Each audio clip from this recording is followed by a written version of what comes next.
सूक्ष्म व्यायाम की सीरीज़ का ये पार्ट 2 है। इसमें हमने कुछ और व्यायाम इंक्लूड किए हैं। तो इस तरह से आपको सीधा बैठ जाना है दंडासन। लंबी गहरी सांस लेते हुए अपने पैर की उंगलियों को अपनी तरफ खींचना है और सांस को छोड़ते हुए धीरे धीरे बाहर की तरफ छोड़ना है। ब्रीदिंग पैटर्न के साथ किए गए इस व्यायाम से आपके पैर की नसों को बहुत ही आराम मिलना शुरू हो जाएगा। आप चाहें तो साथ में काउंटिंग भी कर सकते हैं, जैसे 10 बार सिमिलर पैटर्न करना है। इसके बाद हम सिमिलर मूवमेंट अपने एंकल के साथ या अपनी एड़ी के साथ करेंगे। सांस को अंदर खींचते हुए अपनी एड़ी को अपनी तरफ और सांस को बाहर छोड़ते हुए अपनी एड़ी को बाहर की तरफ स्ट्रेच करना है। 10 से 20 बार इसको करने के बाद अपने दोनों लेग्स को थोड़ा सा ओपन करना है और एक नॉर्मल ब्रीदिंग पैटर्न के साथ अपने दोनों एंकल को रोटेट करना है क्लॉकवाइज और उसके बाद एंटी क्लॉकवाइज।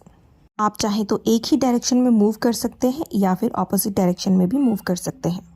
इसके बाद एक पैर को इस तरह से बेंड करना है, दोनों हाथों को इंटरलॉक करके अपने घुटने के नीचे रखना है। सांस लेते हुए पैर को सीधा करने की कोशिश करें ऊपर की तरफ और सांस छोड़ते हुए इसे नीचे की तरफ लेकर आएं। इस तरह से दोनों पैर से करना है। इसके बाद हम बटरफ्लाई पोज करेंगे। कुछ देर घुटनों से मूवमेंट करने के बाद धीरे से अपने एल्बोज को बाहर की तरफ लेकर आएं, स्पाइन को स्ट्रेच करना और जितना हो सके उतना आगे की तरफ झुकने की कोशिश करना है। कमर में अगर दर्द है तो ज़्यादा आगे ना झुके।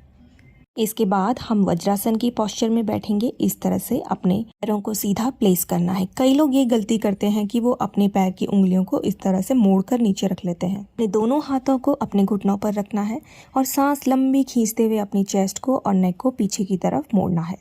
इसके बाद सांस छोड़ते हुए अपना कुबड़ बनाते हुए आगे की तरफ झुकना है। अगर आप साइड से देखेंगे तो कुछ इस तरह से दिखेगा। ये एक्सरसाइज हमारे हार्ट, हमारे लंग्स के लिए बहुत ही ज़्यादा लाभकारी है। सच कहूँ तो मेरी भी ये फेवरेट है। आप इसे सुखासन में बैठकर भी कर सकते हैं।